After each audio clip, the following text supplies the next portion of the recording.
Guys मायरी कल के episode में आप देखोगे हबीब की माँ उसे अपने पास बुलाकर उसे पूछती है कि आखिर तुमने आयशा को क्यों कहा है कि मैं तुम्हें तलाक दे दूंगा। क्या हम मर्दों का ये काम रह गया है इस घर में कि औरतों को तलाक देते फिरें और उनको धमकियाँ देते हैं और औरतों पर हाथ उठाते फिरें। वैसे में हबीब को ये भी कह दी कि हबीब मियाँ अपने काम दुरुस्त कर लो और ये लड़कियों से और औरतों से ऐसे सलूक करना छोड़ दो। तो ऐसे में हबीब कहता है कि अम्मी आपको आयशा के काम नज़र नहीं आते, वो कैसे अपनी बेटी को इस्तेमाल करके मेरे खिलाफ भड़का रही है और मेरे खिलाफ खड़ा कर रही है। अभी मेरी बेटी ने मेरे साथ ऐसे बात नहीं की है, ना कि ऐसे सवाल किए हैं। अब वो ऐसे सवाल भी करने लगी है और बातें भी करने लगी है। मैं उसकी अम्मी कहती है कि हबीब गलती तुम्हारी है, अपने काम दुरुस्त कर लो और रवैया भी अच्छा रखो सब लोगों के साथ। अब तुम यहाँ से चले जाओ।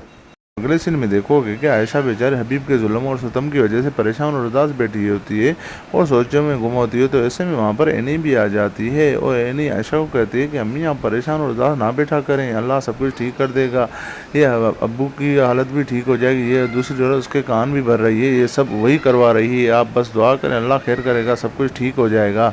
अगले सीन में देखोगे कि फ़ाकिर की दादी की तबीयत अचानक ख़राब हो जाती है। तो ऐसे में समीना और फ़ाकिर उससे मिलने चले जाते हैं। तो ऐसे में वो कहती है कि फ़ाकिर जब से ज़हीर यहाँ से चला गया है इस घर में कुछ भी ठीक नहीं हो रहा और इस रवैये और परेशानी ने मुझे और परेशान रख कर दिया है और मैं टूट सी गई हूँ।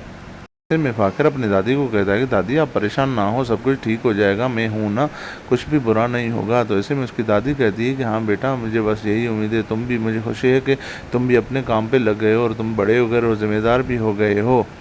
अब आखिरी सीन में देखोगे कि जब सब घर वाले बैठे होते हैं तो ऐसे में फ़ाकिर हबीब से पूछता है कि आपने क्या देखा, फ़ाइल मिली कि नहीं मिली, क्योंकि हमें ऑफिस की टैक्सेस जमा करवाने ही, नहीं तो कारखाना बंद हो जाएगा और हम रोड पर आ जाएंगे। तो ऐसे में हबीब कहता है कि मुझे फ़ाइल का कुछ पता नहीं है, ऑफिस तुम संभाल रहे थे, तुम ज़िम्मेदार हो इसके, अगर गुम ही हो गए तो इसके ज़िम्मेदार भी तुम हो। तो ऐसे में फ़ाकिर हबीब को वो रसीदें दिखाता है जो हबीब ने वहाँ से पैसे चुराए थे 10 लाख रुपए। तो ऐसे में हबीब ये फ़ाइल देकर परेशान हो जाता है। ऊपर फ़ाकिर को कहता है कि जैसे तुमने ये फ़ाइल चुराई है मेरे कमरे से एनी से लेकर, ऐसे ही तुमने वो भी कागज़ चुराए हैं।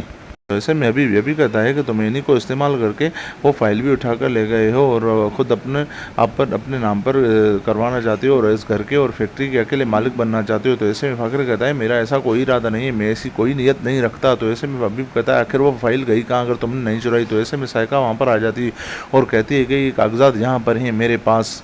फिर जब सायका वहाँ पर कागजात लेकर आती है तो सब लोग शॉक हो जाते हैं, हैरान हो जाते हैं, आखिर ये सायका के पास कागजात आए कहाँ से। तो ऐसे में वहाँ पर फराज भी बैठा हुआ बहुत गुस्से में आ जाता है, क्योंकि फराज ने अपनी बीवी सायका को मना कर दिया था कि ये बात किसी से मत छुपाना, क्योंकि ये मैं अपने नाम पर करवा के इस घर का और फैक्ट्री का मालिक बनना चाहता हूँ।